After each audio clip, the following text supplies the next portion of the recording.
ሜደጌ ክብሬናት ማረጌ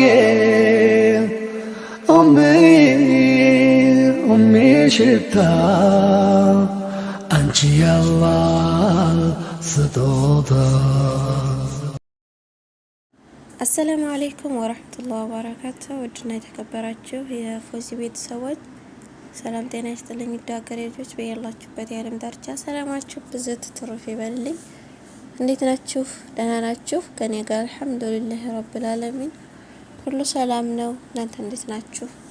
ስራ፣ ጤና፣ አፍያ እንዴት አድርገው ይዟችኋል? ከኢትዮጵያ ጋር ማለት ነው።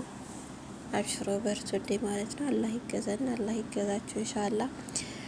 እንግዲህ ዛሬ ደግሞ ተንቢሃት ከኢስላም በፊት ሴት ልጅ የነበራት ቦታ በሚል ክፍል አንድ መጥቻለሁ ማለት ነው። ኢንሻአላህ ታሪካችን ይቀጥላል።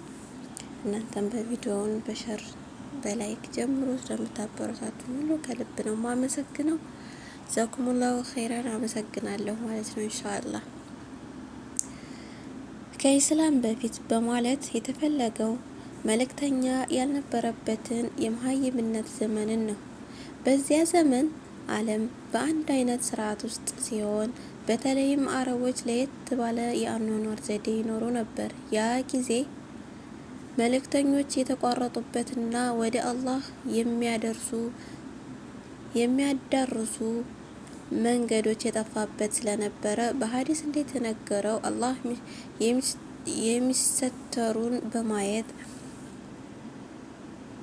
የሚሰሩትን በማየት የተወሰነ የኪታብ ባለቤቶች ሲቀሩ አላህ ጠልቷቸዋል። በዚያ ዘመን ሴቶች በአብዛኛው በተለይ በአረቡ ዓለም ነጻነታቸው ተገፎ ይኖሩ ነበር። የሴት ልጅን መወለድ በመጥላት አንዳንዶቹ አፈር ውስጥ ህይወቷ እንዳልፍ ከነ ህይወቷ ሲቀብሯት፣ አንዳንዶች ደግሞ በህይወት ቆይታ የውርደትና የመከራ ህይወት እንድትሸከም ያደርጓት ነበር። አላህ እንዲህ ይላል፣ አንዳቸውም በሴት ልጅ በተበሰረ ጊዜ እርሱ የተጨቆነ ሆኖ ፊቱ ጠቁሮ ይውላል። በእርሱ ከተበሰረበት ነገር መጥፎነት በውርደት ላይ ሆኖ ይያዘውን ወይስ በአፈር ውስጥ ይደብቀውን በማለት እያመነታ ከሰዎች ይደበቃል። ንቁ የሚፈርዱት ወይም ደግሞ ፍርድ ምንኛ ከፋ። አንሐል ቁጥር 58 እስከ 59።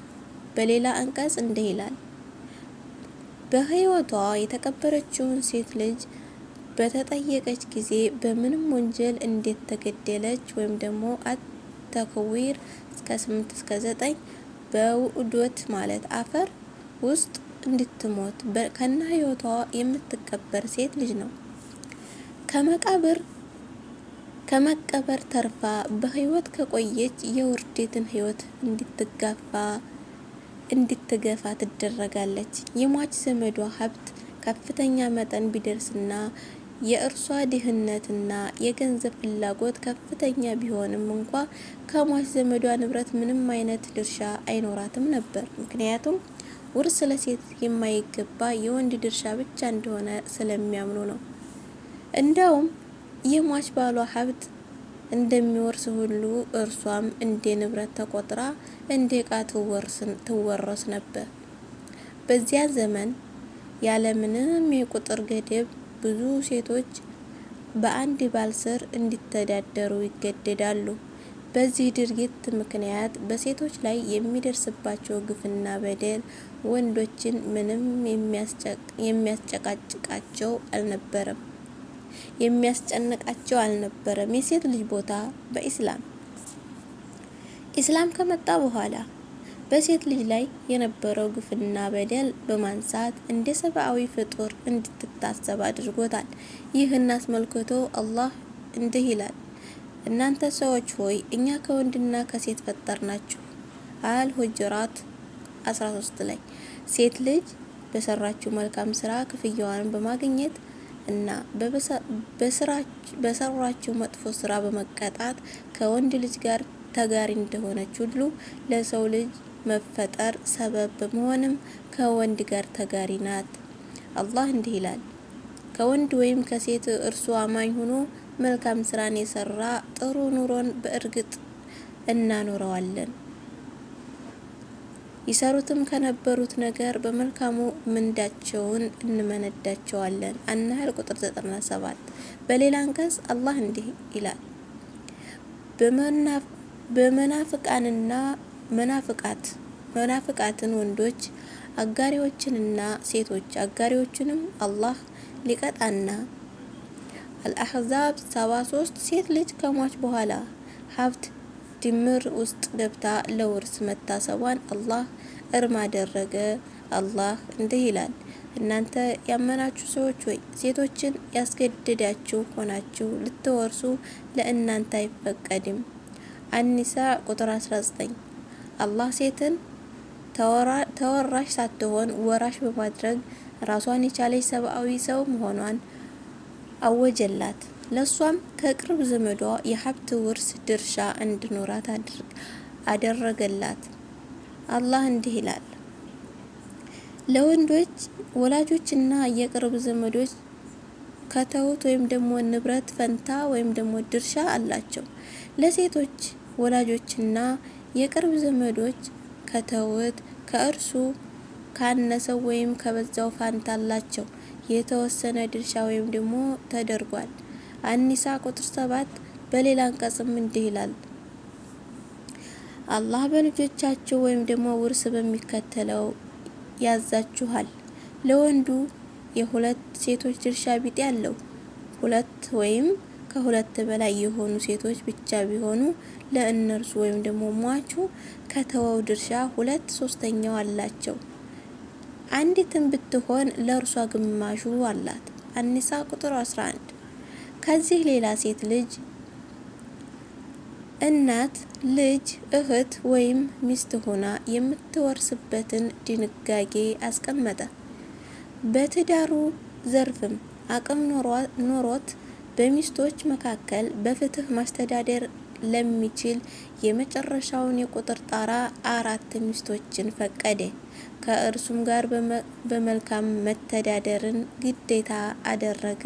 አላህ እንዲህ ይላል፣ በመልካምም ተኗኗሯቸው። አኒሳ ቁጥር 19። የጥሎሽ ገንዘብ ወይም ደግሞ መህርን የእርሷ ድርሻ አደረገ። ሙሉውን እንዲሰጣት አዘዘ። ነገር ግን ፍቃደኛ ሆና ከሰጠች መጠቀም ችግር የለውም። ይህን አስመልክቶ አላህ እንዲህ ይላል፣ ሴቶችንም መህሮቻቸውን በደስታ ስጡ፣ ለእናንተም ከእርሱ አንዳችን ነገር ነፍሶቻቸው ቢለግሱ መልካም ሚስኩን ሲሆን በሉት። አኒሳ ቁጥር 4 ላይ በባሏ ቤት ጠባቂ ወይም ደግሞ አዛዥና ከልካይ የልጆቿም አሚር ወይም ደግሞ ተቆጣጣሪ አላህ አደረጋት።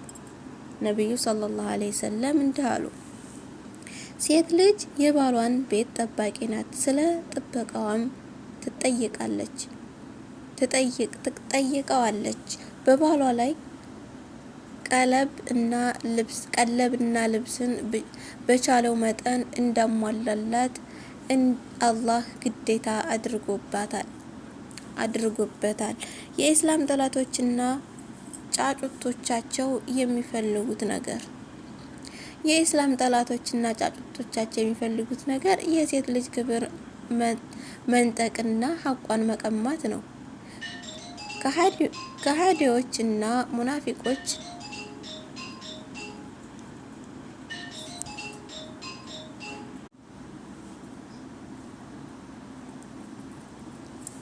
ከሃዲዎችና ሙናፊቆች እንዲሁም በልቦቻቸው ውስጥ ችግር ያለባቸው የኢስላም ጠላቶች አረ እንዳውም የሰው ልጅ ጠላቶች የሆኑትን ሴት ልጅ በኢስላም ውስጥ ያገኘችው ክብር፣ ልቅና እና ጥብቅነት ቅናት አቃጥሏቸዋል። ምክንያቱም የኢስላም ጠላቶች የሆኑትን ከሃዲዎች ሙናፊቆች ሴት ልጅን የማውደሚያ መሳሪያ እንድትሆንና ኢማነ ደካማዎችና ያፈነገጠ ጸባይ ባለቤት የሆኑትን የማጥመጃ ገመድ እንድትሆን ይፈልጋሉ። ይህንንም የሚያደርጉት የራሳቸውን የተጠማ ስሜት ካረኩ በኋላ ነው። አላህ እንዲህ ይላል፣ እነዚያ ስሜታቸውን የሚከተሉት ትልቅን መዘንበል እንድትዘነበሉ ይፈልጋል። አኒሳ ቁጥር 27 በልባቸው ውስጥ በሽታ ያለባቸው ሙስሊሞች ሴት ልጅን የሸይጣን ጉትጎታ ካለባቸው ሰዎችና የስሜት ባለቤቶች ከሆኑት ፊት ለፊት ርካሽ እቃ ሁና እንድትቀርብ ይፈልጋሉ። የተገላለጠች እቃ በማድረግ አይናቸውን እርሷ ላይ በማሳረፍ በቁንጅናዋ ይጠቀሙባታል፣ ወይንም ከዚህ አስከፊ ወደሆነ ደረጃ ወይም ደግሞ ዝሙት ይደርሱባታል። ለዚህም ሲሉ ሴት ልጅ ከቤት ወጥታ በስራ የወንድ አጋር በመሆን ጎን ለጎን እንድትቀመጥ ይቋምጣሉ።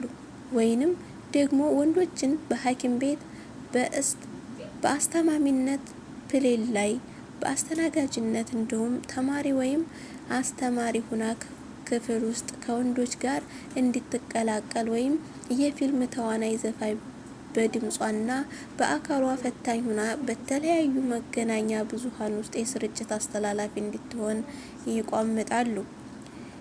የዘቀጡ ጋዜጠኞችም ፈታኝና እርቃን የሆኑ ሴት ወጣቶችን ምስል ገበያቸውን ለማጧጧፍ መድረሻ መንገድ አደረጉት። ከፊል ነጋዴዎችና ፋብሪካዎች እንደዚሁ ይህንን ምስል ለገበያ የሚያቀርቡት ሸቀጥ ላይ እና በፋብሪካ ውጤቶቻቸው ላይ ያደረጉ።